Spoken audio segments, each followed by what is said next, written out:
Hi hello welcome to my channel friends. ಎಲ್ಲರೂ ಹೇಗಿದ್ದೀರಾ? ಎಲ್ಲರೂ ಚೆನ್ನಾಗಿದ್ದೀರಾ ಅನ್ಕೊಳ್ತಾ ಇವತ್ತಿನ ವ್ಲಾಗ್ನು ಕೂಡ ಸ್ಟಾರ್ಟ್ ಮಾಡ್ತಾ ಇದ್ದೀನಿ. ಇವತ್ತಿನ ವ್ಲಾಗಲ್ಲಿ ಏನು ಅಂತ ಅಂದರೆ ಒಂದಿಷ್ಟು ಟೈಮ್ ವೇಸ್ಟಿಂಗ್ ಹ್ಯಾಬಿಟ್ ಬಗ್ಗೆ ತಿಳಿಸ್ಕೊಡ್ತಾ ಇದ್ದೀನಿ. ನಮ್ಮ ಪ್ರತಿದಿನ ನಾವು ನಮಗೆ ಗೊತ್ತಿಲ್ಲದೇ ಈ ರೀತಿ ಟೈಮ್ ವೇಸ್ಟಿಂಗ್ ಹ್ಯಾಬಿಟ್ನ ಫಾಲೋ ಮಾಡ್ಕೊಂಡು ಬಂದಿರ್ತೀವಿ. ಒಂದು ಇಡೀ ದಿನ ಹಾಳಾಗೋದಕ್ಕೆ ಈ ರೀತಿ ಕೆಟ್ಟ ಅಭ್ಯಾಸಗಳೇ ಕಾರಣ. ನಾವು ತುಂಬ ಟೈಮ್ನ ವೇಸ್ಟ್ ಮಾಡ್ತಿದ್ದೀವಿ ಅಂದಾಗ ಫಸ್ಟು ನಮ್ಮ ಮೆಂಟಲ್ ಹೆಲ್ತ್ ಚೆನ್ನಾಗಿಲ್ಲ, ತುಂಬ ಮೆಂಟಲಿ ಡಿಸ್ಟರ್ಬ್ ಆಗಿದ್ದೀವಿ ಅಂದಾಗ ಇಡೀ ದಿನ ಚೆನ್ನಾಗಿ ಕಳೀಲಿಕ್ಕೆ ಆಗೋದಿಲ್ಲ. ಅದೇ ರೀತಿ ಫಿಸಿಕಲಿ ನಾವು ಚೆನ್ನಾಗಿಲ್ಲ, ಫಿಸಿಕಲಿ ಫಿಟ್ ಇಲ್ಲ, ನಮ್ಮ ಬಾಡಿ ನಮಗೆ ಸಪೋರ್ಟ್ ಮಾಡ್ತಿಲ್ಲ, ನಮ್ಮ ಹೆಲ್ತ್ ನಮಗೆ ಸಪೋರ್ಟ್ ಮಾಡ್ತಿಲ್ಲ ಅಂದಾಗಲೂ ಕೂಡ ತುಂಬ ಟೈಮ್ ಅನ್ನೋದನ್ನ ವೇಸ್ಟ್ ಮಾಡ್ತೀವಿ. ಒಂದು ಇಡೀ ದಿನ ಪ್ರೊಡಕ್ಟಿವ್ ಆಗಿ ಕಳೀಲಿಕ್ಕೂ ಕೂಡ ಆಗೋದಿಲ್ಲ.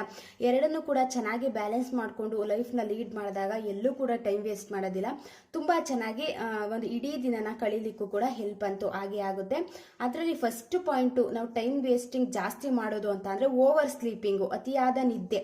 ಇದರಿಂದನೂ ಕೂಡ ತುಂಬ ಟೈಮ್ ಅನ್ನೋದು ವೇಸ್ಟ್ ಆಗಿಬಿಡುತ್ತೆ. ಗೊತ್ತಿರುತ್ತೆ ಅಂದರೆ ಜಾಸ್ತಿ ನಿದ್ದೆ ಮಾಡಿದ್ರೆ ತುಂಬ ಟೈಮ್ ವೇಸ್ಟ್ ಆಗುತ್ತೆ. ಮತ್ತು ನಿದ್ದೆ ಮಾಡ್ತಾ ಮಾಡ್ತಾ ನಮ್ಮ ಮೈಂಡು ಕೂಡ ತುಂಬ ನಿಧಾನ ಆಗುವಂಥದ್ದಾಗಿರ್ಬೋದು. ಅಂದರೆ ಒಂದು ರೀತಿ ಮಂದ ಅಂತ ಹೇಳ್ತೀವಲ್ವಾ, ಇವಾಗ ಬೆಳಗ್ಗೆನೂ ಮಲ್ಕೊಳ್ಳುವಂಥದ್ದು, ಊಟ ಮಾಡಿದ ತಕ್ಷಣ ಅಲ್ಲೇ ಮಲ್ಕೊಬಿಡುವಂಥದ್ದಾಗಿರ್ಬೋದು, ಮಧ್ಯಾಹ್ನ ಟೈಮ್ ಮಲ್ಕೊಳ್ಳುವಂಥದ್ದು, ಇದೆಲ್ಲ ಒಂದು ರೀತಿ ಬ್ಯಾಡ್ ಹ್ಯಾಬಿಟ್ಸ್ ಅಂತಲೇ ಹೇಳ್ಬೋದು. ಒಂದು 5 ನಿಮಿಷ ಒಂದು 10 ನಿಮಿಷ ರೆಸ್ಟ್ ಮಾಡೋಣ, ನ್ಯಾಪ್ ತಗೊಳ್ಳೋಣ ಅಂತ ಮಲ್ಕೋತೀವಿ. ಬಟ್ ನಮಗೆ ಗೊತ್ತಿರಲ್ಲ ಆಲ್ರೆಡಿ ಒಂದು 2 ಅವರ್ಸ್ ಆಗಿಬಿಡುತ್ತೆ. ಇದರಿಂದನೂ ಕೂಡ ತುಂಬ ಟೈಮ್ ಅನ್ನೋದು ವೇಸ್ಟ್ ಆಗುತ್ತೆ. ಯಾವುದೇ ರೀತಿ ಕೆಲಸ ಅನ್ನೋದನ್ನ ಕಂಪ್ಲೀಟ್ ಮಾಡೋದಕ್ಕೆ ಆಗೋದಿಲ್ಲ. ಒಂದು ರೀತಿ ಟೈಮ್ ಮ್ಯಾನೇಜ್ಮೆಂಟ್ ಅನ್ನೋದನ್ನು ಕೂಡ ಚೆನ್ನಾಗಿ ಮಾಡೋದಕ್ಕೆ ಆಗೋದಿಲ್ಲ. ಅತಿಯಾದ ನಿದ್ದೆನೂ ಕೂಡ ನಮ್ಮ ಇಡೀ ದಿನನ ಹಾಳು ಮಾಡಿಬಿಡುತ್ತೆ. ಇವಾಗ ನೈಟ್ ಒಂದು 6 to 7 ಅವರ್ಸು ಒಬ್ಬ ಮನುಷ್ಯನಿಗೆ ಒಂದು ಒಳ್ಳೆ ನಿದ್ದೆ, ಕ್ವಾಲಿಟಿ ಸ್ಲೀಪ್ ಅಂತ ಹೇಳ್ತೀವಲ್ವಾ, ಅಷ್ಟು ಮಾಡಿದ್ರೆ ಓಕೆ. ಬಟ್ ನೈಟು ನಿದ್ದೆ ಮಾಡಿ ಮಧ್ಯಾಹ್ನನೂ ಮಲ್ಕೊಳ್ಳುವಂಥದ್ದು. ಇವಾಗ ತುಂಬ ಜನ ನೈಟ್ ಡ್ಯೂಟಿಗೆಲ್ಲ ಕೆಲಸ ಮಾಡ್ತಾರೆ. ಈ ರೀತಿ ಮಾಡೋರಿಗೆ ಮಧ್ಯಾಹ್ನ ಟೈಮ್ ತುಂಬ ಅವಶ್ಯಕತೆ ಇರುತ್ತೆ. ಅವ್ರ ಹೆಲ್ತ್ನ ಅವ್ರು ಚೆನ್ನಾಗಿ ನೋಡ್ಕೋಬೇಕಾಗುತ್ತೆ. ಇದು ಒಳ್ಳೆಯದು, ಮಧ್ಯಾಹ್ನ ಟೈಮ್ ಸ್ವಲ್ಪ ನಿದ್ದೆ ಮಾಡುವಂಥದ್ದು. ಬಟ್ ರಾತ್ರಿನೂ ಮಲ್ಕೊಂಡು ಬೆಳಗ್ಗೆನೂ ಮಲ್ಕೊಂಡು ಇದೆಲ್ಲ ಒಂದು ರೀತಿ ಸ್ಟಾರ್ಟ್ ಆಗಿಬಿಡ್ತು ಅಂತ ಅಂದರೆ ಇವಾಗ ಅಬ್ಸರ್ವ್ ಮಾಡಿ ನೋಡಿ, 1 ದಿನ 2 ದಿನ ಮಧ್ಯಾಹ್ನ ಟೈಮ್ ಮಲ್ಕೋತಿದ್ದೀವಿ ಅಂದಾಗ ಅದೇ ಒಂದು ರೀತಿ ನಮಗೆ ಕಂಟಿನ್ಯೂಸ್ ಆಗಿಬಿಡ್ತೀವಿ. ನಮಗೆ ಗೊತ್ತಾಗೋದಿಲ್ಲ, ಕಂಟಿನ್ಯೂಸ್ ಓದ್ತಾ ಹೋಗ್ಬಿಡ್ತೀವಿ. ಅದೇನಾದರೂ ಒಂದಿನ ಮಿಸ್ ಆಯಿತು ಅಂತಂದರೆ ತಲೆನೋವು ಬರುವಂಥದ್ದಾಗಿರ್ಬೋದು, ಈ ರೀತಿ ತೊಂದರೆಗಳೆಲ್ಲ ಸ್ಟಾರ್ಟ್ ಆಗಿಬಿಡ್ತವೆ. ಅದಕ್ಕೋಸ್ಕರ ಓವರ್ ಸ್ಲೀಪಿಂಗ್ನ ಸ್ವಲ್ಪ ಕಮ್ಮಿ ಮಾಡ್ಕೊಳ್ಳುವಂಥದ್ದು ತುಂಬ ಒಳ್ಳೆಯದು. ಇದರಿಂದನೂ ಕೂಡ ಟೈಮ್ ವೇಸ್ಟಿಂಗ್ ಅಂತೂ ಜಾಸ್ತಿ ಆಗುತ್ತೆ. ನೆಕ್ಸ್ಟ್ ಪಾಯಿಂಟ್ ಏನು ಅಂತಂದರೆ ಓವರ್ ಥಿಂಕಿಂಗು. ಎಷ್ಟಿರಬೇಕೋ ಅಷ್ಟಿದ್ರೇ ಚಂದ. ನಾವು ಯಾವಾಗ ಅತಿಯಾಗಿ ಮಾಡೋದಕ್ಕೆ ಹೋಗ್ತೀವಿ ಅವೆಲ್ಲ ತುಂಬ ಟೈಮ್ನ ವೇಸ್ಟ್ ಮಾಡಿಬಿಡ್ತವೆ, ನಮ್ಮ ಇಡೀ ದಿನನೂ ಕೂಡ ಹಾಳು ಮಾಡಿಬಿಡ್ತವೆ. ಅತಿಯಾದ ಯೋಚನೆ ಮಾಡುವಂಥದ್ದಾಗಿರ್ಬೋದು, ತುಂಬ ಡೀಪಾಗಿ ಯೋಚನೆ ಮಾಡ್ತಿದ್ದೀವಿ ಅಂದಾಗ ಅದನ್ನು ಮಧ್ಯಕ್ಕೆ ಸ್ಟಾಪ್ ಮಾಡಬೇಕು ಅಂತ ಅನ್ಸೋದಿಲ್ಲ. ನೆಕ್ಸ್ಟ್ ಏನು ಮುಂದೆ ಏನು ಮಾಡೋದು, ಮುಂದೆ ಲೈಫ್ ಏನು ಅಂತ ತುಂಬ ಡೀಪಾಗಿ ಯೋಚನೆ ಮಾಡುವಂಥದ್ದು. ನಾವು ಪ್ರೆಸೆಂಟ್ನ ನಾವು ಎಂಜಾಯ್ ಮಾಡೋದಕ್ಕೆ ಹೋಗೋದಿಲ್ಲ, ಆಲ್ರೆಡಿ ಮುಗ್ದೋಗಿರುವಂಥದ್ದು ಯೋಚನೆ ಮಾಡೋದು. ಈ ರೀತಿ ಥಿಂಕಿಂಗ್ ಮಾಡ್ತಾ ಮಾಡ್ತಾ ಮಾಡ್ತಾ ನಮ್ಮ ಮೆಂಟಲಿ ತುಂಬ ಡಿಸ್ಟರ್ಬ್ ಆಗಿಬಿಡ್ತೀವಿ. ಯಾವುದೇ ರೀತಿ ಕೆಲಸ ಅನ್ನೋದನ್ನ ಕಂಪ್ಲೀಟ್ ಮಾಡೋದಕ್ಕಾಗೋದಿಲ್ಲ. ಒಂದು ರೀತಿ ತುಂಬ ವೀಕ್ ಆಗುವಂಥದ್ದಾಗಿರ್ಬೋದು. ಯೋಚನೆ ಮಾಡ್ತಾ ಮಾಡ್ತಾ ನಾವು ಫಿಸಿಕಲಿನೂ ಕೂಡ ತುಂಬ ವೀಕ್ ಆಗುವಂಥದ್ದಾಗಿರ್ಬೋದು. ಈ ರೀತಿ ಎಲ್ಲ ಸ್ಟಾರ್ಟ್ ಆಗಿಬಿಡ್ತವೆ. ಅತಿಯಾದ ಥಿಂಕಿಂಗ್ ನಾನು ಕೂಡ ತುಂಬ ಟೈಮ್ ಅನ್ನೋದು ವೇಸ್ಟ್ ಆಗುತ್ತೆ. ನೆಕ್ಸ್ಟ್ ಏನು ಅಂತ ಅಂದರೆ spend time with negative people ಅಂತ ಅಂದರೆ ಯಾವಾಗಲೂ ನೆಗೆಟಿವ್ ಪೀಪಲ್ ಜೊತೆ ಟೈಮ್ನ ಸ್ಪೆಂಡ್ ಮಾಡುವಂಥದ್ದಾಗಿರ್ಬೋದು. ಈ ರೀತಿ ಮಾಡೋದ್ರಿಂದನೂ ಕೂಡ ನಮ್ಮ ಟೈಮು ಹೇಗೆ ವೇಸ್ಟ್ ಆಗುತ್ತೆ ಅಂತಲೂ ಕೂಡ ಗೊತ್ತಾಗೋದಿಲ್ಲ. ಗೊತ್ತಿರುತ್ತೆ ಇಂಥ ಪೀಪಲ್ ಜೊತೆ, ಟೈಮ್ ವೇಸ್ಟಿಂಗ್ ಪೀಪಲ್ ಜೊತೆ ನಾನು ಸ್ವಲ್ಪ ಟೈಮ್ನ ಅವಾಯ್ಡ್ ಮಾಡಬೇಕು, ಇರೋದು ಬೇಡ ಅಂತ ಗೊತ್ತಿರುತ್ತೆ. ಬಟ್ ಆದರೂ ಕೂಡ ಅಂಥವ್ರ ಜೊತೆ ಟೈಮ್ನ ಸ್ಪೆಂಡ್ ಮಾಡ್ತಿದ್ರೆ ನಮ್ಮ ದಿನಾನೂ ಕೂಡ ಚೆನ್ನಾಗಿ ಇರೋದಿಲ್ಲ. ಒಂದು ರೀತಿ ವೇಸ್ಟ್, ಇಡೀ ದಿನ ಹಾಳಾಗೋದಕ್ಕೂ ಕೂಡ ಇದು ಕೂಡ ಕಾರಣ ಆಗಿಬಿಡುತ್ತೆ. ಯಾವಾಗಲೂ ಒಂದು ನೆಗೆಟಿವ್ ಆಗಿ ಮಾತಾಡುವಂಥದ್ದಾಗಿರ್ಬೋದು, ನಮ್ಮ ಬಗ್ಗೆ ನಾವು ಯೋಚನೆ ಮಾಡ್ತಾನೆ ನೆಗೆಟಿವ್ ಥಿಂಕಿಂಗ್ ಜಾಸ್ತಿ ಮಾಡುವಂಥದ್ದಾಗಿರ್ಬೋದು, ಒಂದು ಕೆಟ್ಟ ಅಭ್ಯಾಸಗಳನ್ನ ಕಲ್ತ್ಕೊಬಿಡ್ತೀವಿ. ಇವಾಗ ಮನುಷ್ಯರು ಏನು ಅಂತ ಅಂದರೆ ಒಬ್ಬರು ನೋಡಿ ಕಲಿಯೋದು ಜಾಸ್ತಿ. ಇವಾಗ ಒಂದು ಒಳ್ಳೆ ರೀತಿಯ ಜನಗಳ ಜೊತೆ ನಾವು ಮಿಂಗಲ್ ಆಗ್ತಿದ್ದೀವಿ, ಟೈಮ್ ಸ್ಪೆಂಡ್ ಮಾಡ್ತಿದ್ದೀವಿ ಅಂದಾಗ ಅವರಿಂದ ಒಂದಿಷ್ಟು ವಿಚಾರಗಳನ್ನ ಒಳ್ಳೆ ರೀತಿಯಲ್ಲೇ ಕಲ್ತ್ಕೊಂಡಿರ್ತೀವಿ. ಬಟ್ ನೆಗೆಟಿವ್ ಪೀಪಲ್ ಜೊತೆ ಟೈಮ್ ಸ್ಪೆಂಡ್ ಮಾಡ್ತಿದ್ದೀವಿ ಅಂದಾಗ ನಮಗೆ ಗೊತ್ತಿಲ್ಲದೇ ಅವರಲ್ಲಿರುವಂಥ ಕೆಟ್ಟ ಅಭ್ಯಾಸಗಳನ್ನು ಕೂಡ ಕಲ್ತ್ಕೊಳ್ಳೋದಕ್ಕೆ ಸ್ಟಾರ್ಟ್ ಮಾಡ್ಕೊಬಿಟ್ಟಿರ್ತೀವಿ.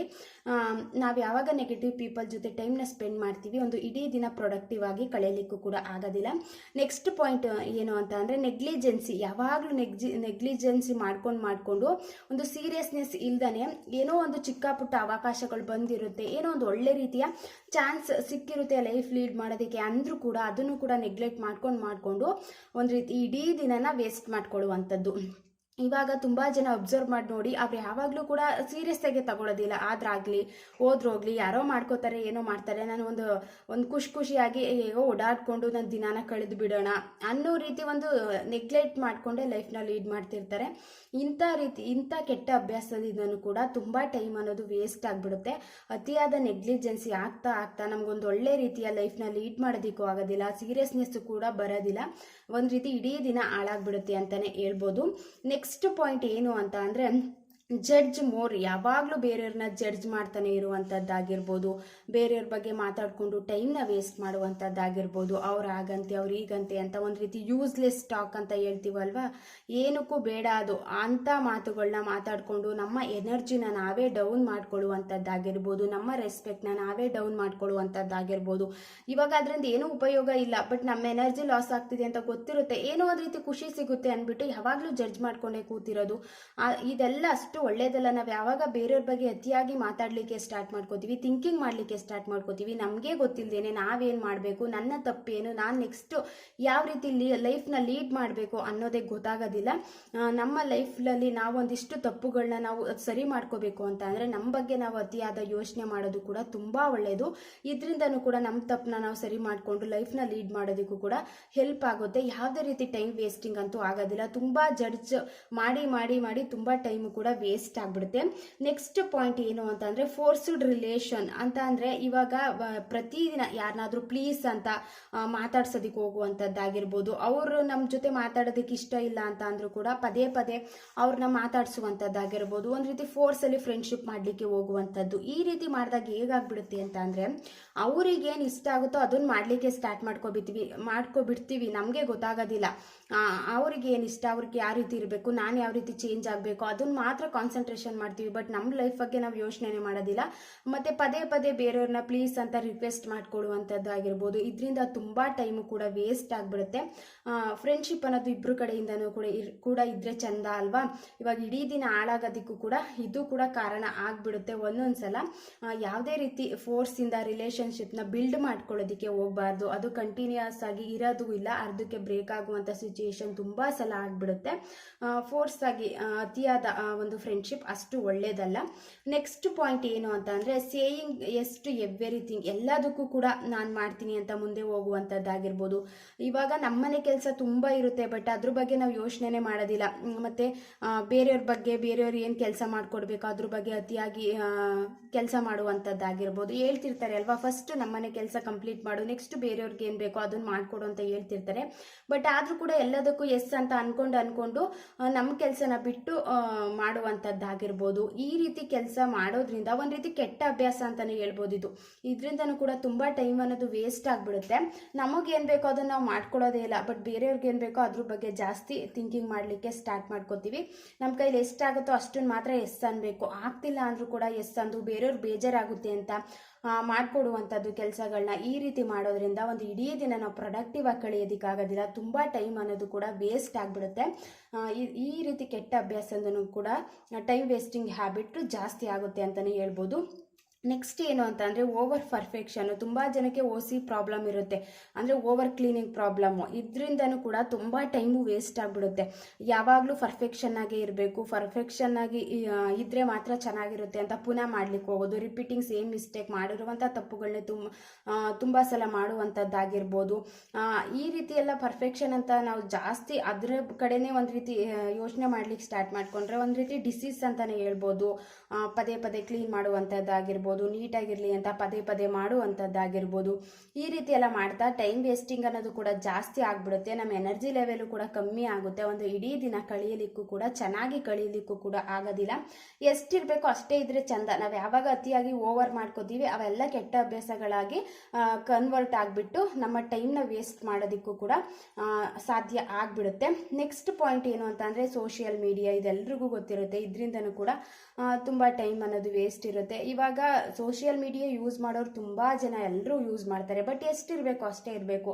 ಯಾವಾಗಲೂ ಫೋನ್ ನೋಡ್ಕೊಂಡೇ ಕೂತಿರುವಂಥದ್ದಾಗಿರ್ಬೋದು, ಕೆಲಸ ಇದ್ರೂ ಕೂಡ ಅವುಗಳನ್ನ ಪ್ರೊಕ್ರಾಸ್ಟಿನೇಷನ್ ಮುಂದೆ ತಳ್ಕೊಂಡು ಹಾಗೆ ಟೈಮ್ನ ವೇಸ್ಟ್ ಮಾಡುವಂಥದ್ದಾಗಿರ್ಬೋದು. ಈ ರೀತಿ ಎಲ್ಲ ಮಾಡ್ತಾ ಮಾಡ್ತಾ ಮಾಡ್ತಾ ಇದನ್ನೇ ನಾವು ಫಾಲೋ ಮಾಡ್ಕೋತಾ ಹೋಗ್ಬಿಡ್ತೀವಿ. ಅವಾಗ ಏನು ಅಂತಂದರೆ ತುಂಬ ಟೈಮು ವೇಸ್ಟ್ ಆಗುತ್ತೆ. ಇವಾಗ ಸ್ವಲ್ಪ ಹೊತ್ತು ಫೋನ್ ನೋಡೋಣ ಅಂತ ಕೂತ್ಕೋತೀವ, ಅದು ನಮಗೆ ಗೊತ್ತಿರಲ್ಲ ಇಷ್ಟೊಂದೆಲ್ಲ ಟೈಮ್ ಆಗೋಯ್ತಾ ಅನ್ನೋ ರೀತಿ ಫೀಲ್ ಬರುತ್ತೆ. ಕೆಲಸ ಎಲ್ಲ ಮುಗಿಸ್ಕೊಂಡು ಅದಕ್ಕೆ ಅಂತ ಒಂದು ಟೈಮ್ನ ಸೆಟ್ ಮಾಡಿಕೊಂಡು ಈ ಟೈಮಲ್ಲಿ ಫೋನ್ ಯೂಸ್ ಮಾಡ್ತೀನಿ, ನಾನು ಇಷ್ಟು ಟೈಮ್ ಒಳಗಡೆ ಫೋನ್ ಏನು ಯೂಸ್ ಮಾಡಲ್ಲ ಅಂತ ನಮಗೆ ನಾವು ಯಾವಾಗ ಒಂದು ಸ್ಟ್ರಾಂಗ್ ಮೈಂಡ್ ಸೆಟ್ಟಿಂದ ಒಂದು ದಿನಾನ ಸ್ಟಾರ್ಟ್ ಮಾಡ್ಕೋತೀವಿ, ಅವತ್ತೊಂದು ದಿನ ಟೈಮ್ ವೇಸ್ಟಿಂಗ್ ಅನ್ನೋದು ಎಲ್ಲೂ ಆಗೋದಿಲ್ಲ. ಬಟ್ ಏನೋ ಒಂದು ಇವತ್ತು ಫೋನ್ ನೋಡ್ತಾನೆ ಇರುವಂಥದ್ದಾಗಿರ್ಬೋದು, ಆ ರೀತಿ ಕೆಟ್ಟ ಅಭ್ಯಾಸದಿಂದನೂ ಕೂಡ ಟೈಮ್ ವೇಸ್ಟಿಂಗ್ ಅನ್ನೋದು ತುಂಬ ಆಗಿಬಿಡುತ್ತೆ. ಈ ಸೋಷಿಯಲ್ ಮೀಡಿಯಾದಿಂದನೂ ಕೂಡ ಒಂದು ಇಡೀ ದಿನ ನಾವು ಚೆನ್ನಾಗಿ ಕಳೀಲಿಕ್ಕೆ ಆಗೋದಿಲ್ಲ. ನೆಕ್ಸ್ಟ್ ಏನು ಅಂತ ಅಂದರೆ ಕ್ಲಾರಿಟಿ. ವಾಟ್ ನೆಕ್ಸ್ಟ್ ಅಂತ ಅಂದರೆ ಏನೋ ಒಂದು ಕೆಲಸ ಮಾಡ್ತಿದ್ದೀವಿ ಅಂತ ಅಂದಾಗ ಕ್ಲಾರಿಟಿನೇ ಇಲ್ಲ, ನೆಕ್ಸ್ಟ್ ಏನು ಮಾಡಬೇಕು ಅಂತ ಕ್ಲಾರಿಟಿನೇ ಇಲ್ಲ ಅಂದಾಗಲೂ ಕೂಡ ಟೈಮ್ ವೇಸ್ಟಿಂಗ್ ಜಾಸ್ತಿ ಆಗಿಬಿಡುತ್ತೆ. ಇವಾಗ ನಾವು ಈ ರೀತಿ ದಿನಾನ ಸ್ಟಾರ್ಟ್ ಮಾಡಬೇಕು, ಈ ರೀತಿ ನನ್ನ ಕೆಲಸನ ಸ್ಟಾರ್ಟ್ ಮಾಡ್ಕೋಬೇಕು ಅಂತ ನಾವು ಯಾವಾಗ ಒಂದು ಟು ಡೂ ಲಿಸ್ಟ್ ಅನ್ನೋದನ್ನ ಮಾಡ್ಕೊಂಡಿರ್ತೀವಿ, ಟೈಮ್ ಅನ್ನೋದು ಎಲ್ಲೂ ವೇಸ್ಟ್ ಆಗೋದಿಲ್ಲ. ಬಟ್ ಏನೋ ಒಂದು ಕ್ಲಾರಿಟಿನೇ ಇಲ್ಲ ಅಂತ ಅಂದಾಗ, ಲೈಫಲ್ಲಿ ಕ್ಲಾರಿಟಿ ಇಲ್ಲ, ಒಂದು ನೆಕ್ಸ್ಟ್ ಏನು ಮಾಡಬೇಕು ಅಂತ ಗೊತ್ತಿಲ್ಲ ಅಂದಾಗ ಏನೋ ಒಂದು ಮಾಡಿಬಿಡೋಣ ಅಂತ ಅಂದ್ಕೊಂಡು ತುಂಬ ಟೈಮ್ನ ವೇಸ್ಟ್ ಮಾಡಿಬಿಡ್ತೀವಿ. ಇದರಿಂದನೂ ಕೂಡ ಇಡೀ ದಿನ ಚೆನ್ನಾಗಿ ಕಳೀಲಿಕ್ಕೆ ಆಗೋದಿಲ್ಲ. ಟೈಮ್ ವೇಸ್ಟಿಂಗ್ ಹ್ಯಾಬಿಟ್ನ ನಾವು ಒಂದು ಸ್ವಲ್ಪ ಸರಿ ಮಾಡಿಕೊಂಡು ಒಂದು ಒಳ್ಳೆ ರೀತಿಲಿ ಬದಲಾವಣೆ ಮಾಡ್ಕೊಂಡು ನೋಡಿದಾಗ ನಮ್ಮ ಇಡೀ ದಿನವನ್ನು ಕೂಡ ಚೆನ್ನಾಗಿ ಕಳೀಲಿಕ್ಕೂ ಕೂಡ ಹೆಲ್ಪ್ ಆಗುತ್ತೆ. ಇವತ್ತಿನ ವ್ಲಾಗ್ ಏನಾದರೂ ನಿಮಗೆ ಇನ್ ಕೇಸ್ ಇಷ್ಟ ಆಯಿತು ಅಂದರೆ ಪ್ಲೀಸ್ ಒಂದು ಲೈಕ್ ಮಾಡಿ. ಯಾರಾದರೂ ಫಸ್ಟ್ ಟೈಮ್ ನೋಡ್ತಿದ್ರೆ ಸಬ್ಸ್ಕ್ರೈಬ್ ಮಾಡಿಕೊಂಡು ವಿಡಿಯೋನ ಕೊನೆ ತನಕ ನೋಡಿ ಅಂತ ಹೇಳ್ತಾ ಇವತ್ತಿನ ವ್ಲಾಗ್ನು ಕೂಡ ಇಲ್ಲಿಗೆ ಎಂಡ್ ಮಾಡ್ತಾ ಇದ್ದೀನಿ. Thank you for watching. Next ವ್ಲಾಗಲ್ಲಿ ಸಿಗ್ತೀನಿ.